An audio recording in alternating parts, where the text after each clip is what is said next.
Hey Carthage athletes for 2021-22.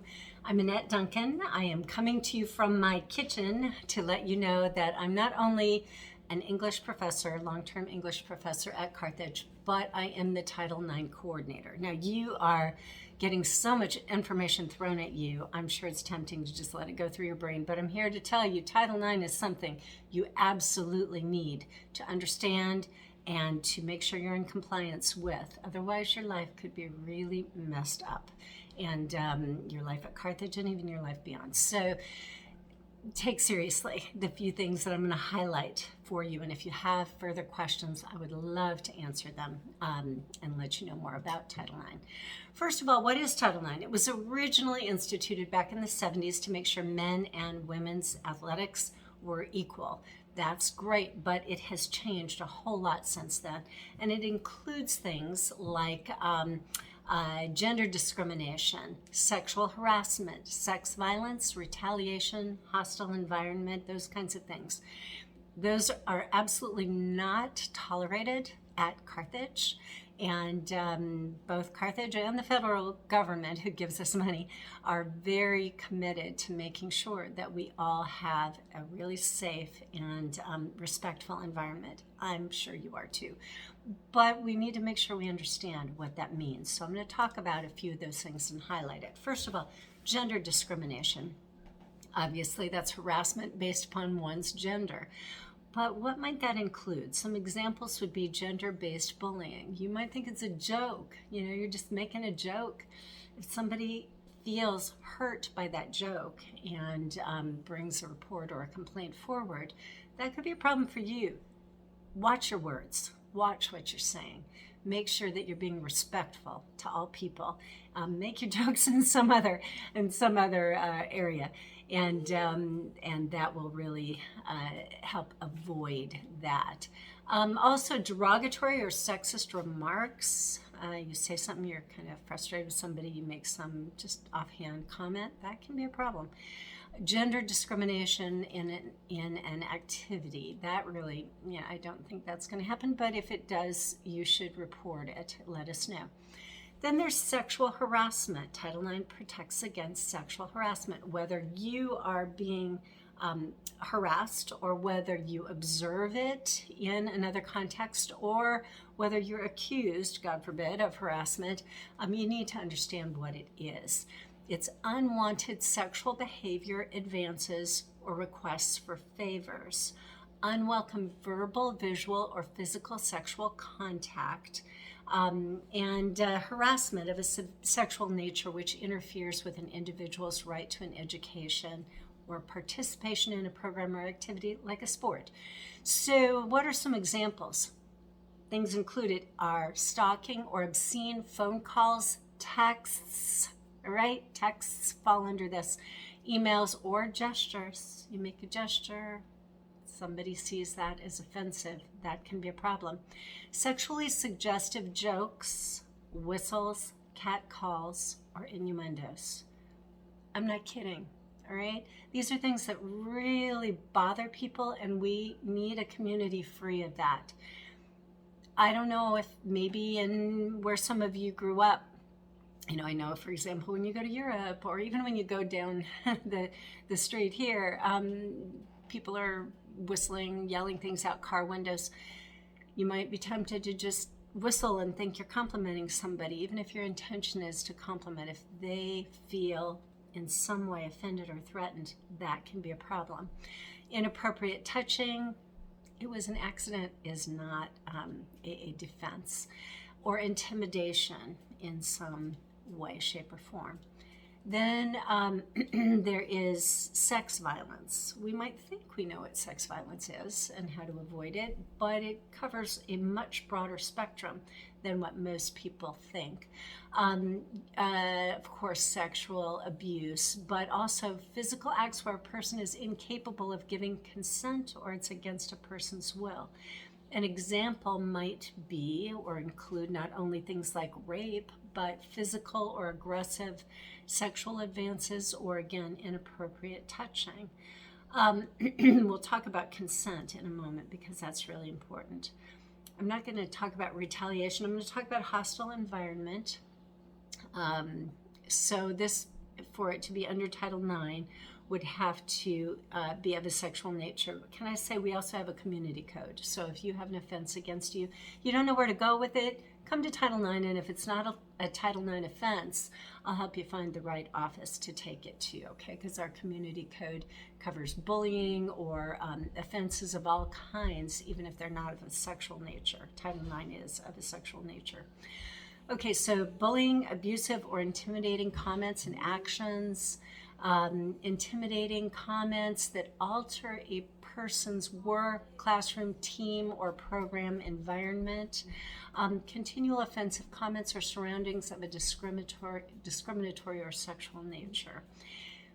I have to say this, any of these things, even if they are in a situation where you're already in a relationship. Let's say you're in a relationship, you have already slept together 3, 4, 25 times, whatever, you've been together quite a while, but then someone says, no, that night, no.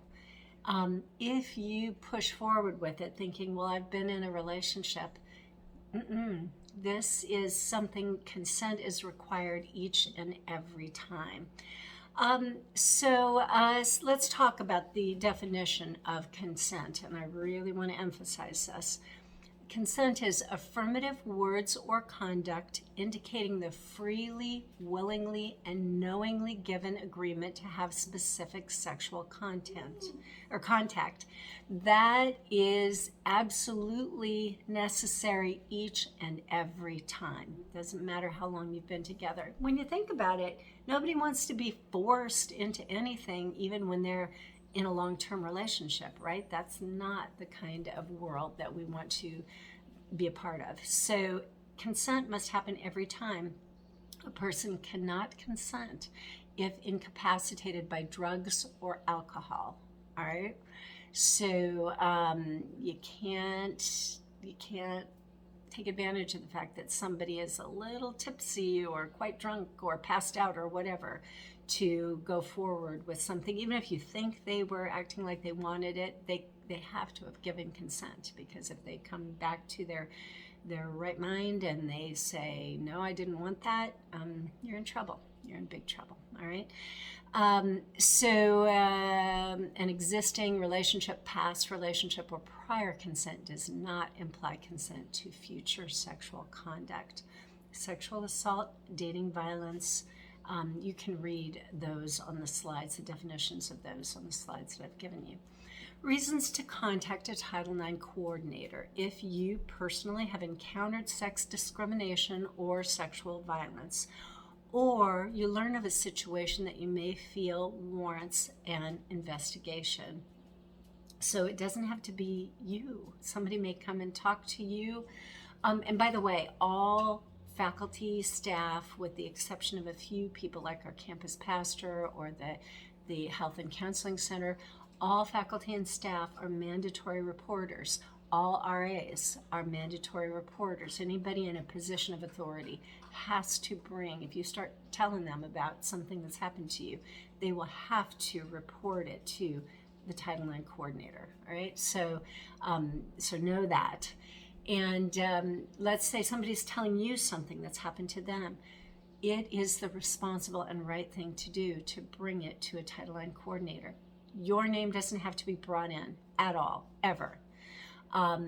I will reach out to that person and say, I have heard that it's been brought to my attention that you may have experienced a difficult situation. Would you like to talk? If they don't want to talk, it stops right there. If they do want to talk, I can provide them with resources and so forth.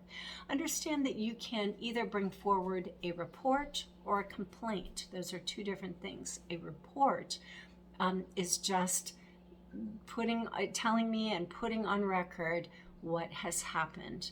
Nothing goes forward unless you want it to. If you tell me what's happened and you hear about your options and you feel like, yeah, I feel like I want to go ahead and pursue this and take some action against someone who has done something against you, then it turns into a complaint, and there are steps that go beyond that. But a report can just remain anonymous. It can just stay on file. How that helps is if we have a pattern of complaints against an individual, that then the school can take action without anybody having to step in and have their name used. Maybe you need some assistance learning how to handle a situation that you're not directly affected by. It still is good to contact a Title IX coordinator. It will never go anywhere unless you want it to. You're seeking guidance on possible informal remedies or administrative measures to de-escalate a difficult situation. Maybe, somebody keeps making comments to you, and yet they're one of your assistant coaches, for example. Heaven forbid. We don't want that. We won't tolerate that at Carthage. And so you need to say something, and we will take steps to mitigate and de-escalate that. Your name does not have to be used. If you have any other questions about policies or procedures, you should contact us. How to do that? Well, I'm Annette Duncan, aduncan@carthage.edu. Kelsey Peterson is our athletic deputy Title IX person, and so she would be somebody really great to get hold of. Kelsey Peterson 12 at carthage.edu. Abigail Hanna, who is part of our administrative team, she is Hannah at carthage.edu. That's AHANNA at Carthage. Or Chris Grugel. He is a man of all talents in the library area. Really not just library, that's old school IT, all kinds of things. But he is C. Grugel at carthage.edu. So just let us know. You're not sure if it fits Title IX, just ask. And I will, or any of us will happily let you know. Okay, this is long. I hope you listened to all of it. I have much more that I should tell you, but I just want to emphasize these are very important things to keep our community safe. I want every one of you to get through Carthage and get through life without violating or being violated by any of these policies and or items of concern. And so just let us know, and we can give you guidance, advice, support, resources, whatever you need. All right, we'll take it from there. Thanks.